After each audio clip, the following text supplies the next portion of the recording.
One of the really important things to look at post NFL draft is how certain players are going to fit into each team. In fact, how every player will fit in each team. But I think there's some that are ideal fits, and we're going to get into who those are. But six, maybe. Maybe I'll throw in a seventh one that's a good fit for the team that they were drafted with. But first, a reminder to like and follow us here wherever you're watching this. We appreciate you joining us. The NFL draft is not just about raw talent. It's not just about, well, they were ranked on some internet board. That means that they're good. It's not relevant because those rankings are not accurate. They're a compilation of information that's been given to them, and the information that's given to them by people in the league are trying to feed them information, not truthful information, but information they want put out there. So you get really inaccurate evaluations because the people that are ranking them are not evaluators. They may try to be evaluators. They're not trained as evaluators. They're just gathering information from others. And there's so many that they just copy off of one another.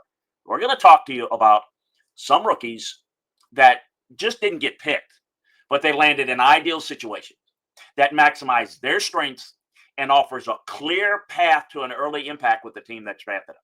Whether it's a scheme tailor-made for their skill set, a roster prime for them coming in and helping, our coaching staff known for development. These players, I think, walked into the best case scenario. It's not the only ones. It's not the ones that if you're not on this list, you didn't get put in an ideal situation. No. These are the ones that are the best fits in my mind. From first round locks that are really good to second day steals, here's some rookies that I think are going to be very successful. I'm going to give you seven of them, and I'm going to go in reverse order. I think Armand Membo, the Jets, they took a tackle in the first round for the second year in a row, adding to one of the more younger and most talented units in the league with Mondu, Fasciano, Tippmann, Vera Tucker, all on rookie contracts. They could be and should be a top offensive line in the NFL for the foreseeable future. Membo looks like a guard, but he checks every box to play tackle. He is a right tackle, so he's got some versatility. A elite guard and maybe even close to an elite right tackle. He's short, very densely built, long arms, so he plays with greater length, right, than his height might indicate. His tape in 24 was very good and improved from good to great over the second half of the season. He's got really good drive power in the run game. He can displace defenders at the point of attack, and he's going to be a weapon in the gap scheme run game that they run. He's light on his feet for a player of his size. He has no difficulty in redirecting and sliding with inside counter moves. So I think he's going to be a really good fit for the Jets. The Niners, known for drafting players on the defensive front, I think have gotten themselves a really good one in Mykel Williams. They allowed, the Niners did, the fourth highest EPA per carry last year. And they fixed their run defense with their first two picks. Mykel Williams is a developmental pass rusher, but he's a guy that's ready day one to set the edge in the NFL. He's a prototypical size build for a defensive end. Got really good arm length. I mean, just really long. He can explode off the ball, keep blockers out of his chest, make sudden lateral cuts, can shoot gaps. He's sturdy in his anchor. He's a guy that can lock out, peek, and shed, which is what you want to set the edge. Alfred Collins has a massive, powerful frame. He's one of the best run defenders. He really gives him, a good combination to add to this run game. If you look at Williams, he rarely gives up any ground to double teams, has the length and upper body strength. So I think Williams and Collins should be really good early down run defenders. That's going to help a need, help a problem for the 49ers. Tyler Warren, I think, was a really good pick for the Indianapolis Colts. He wasn't expected to fall to 15, but he gives the Colts exactly what they've been missing on offense. He's really physical at the catch point, capable of playing above the rim, winning those jump balls with a defender all over him. He tracks the ball very well on the move. He can catch those back shoulder fades.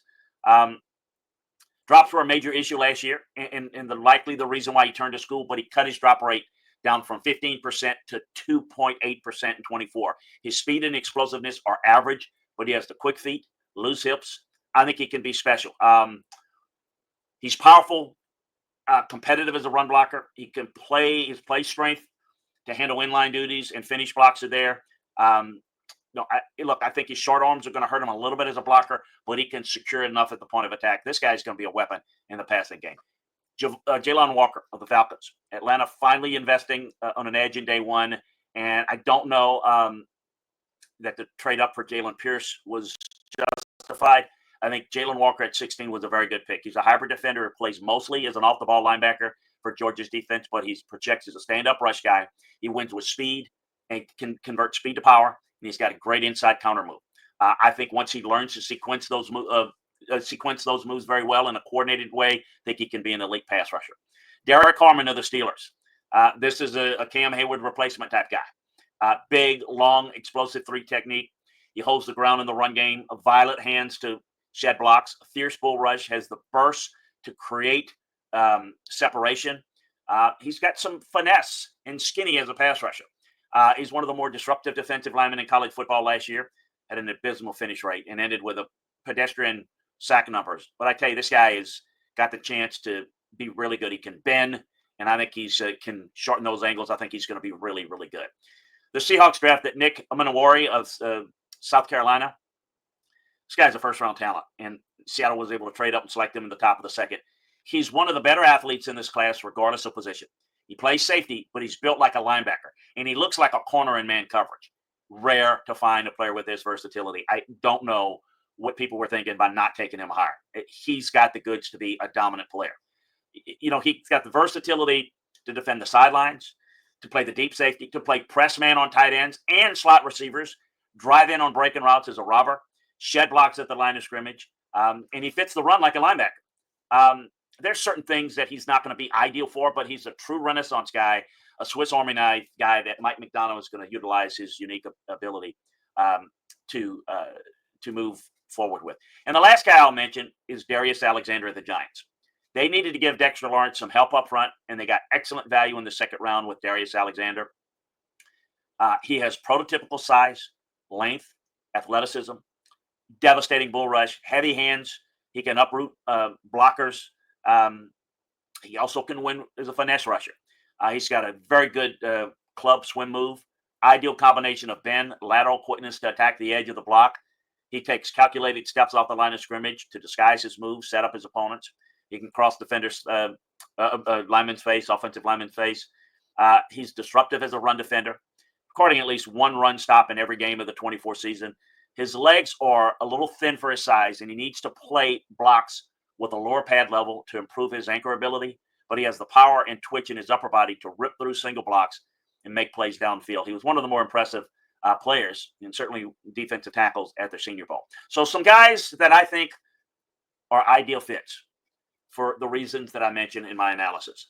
Guys that fit certain situations can help a team. So appreciate you joining us. A reminder again to like and follow us. If you want more detailed breakdowns, head on over to LandryFootball.com, where you can get the most detailed breakdowns of the world of college football and NFL. We got you covered all year round.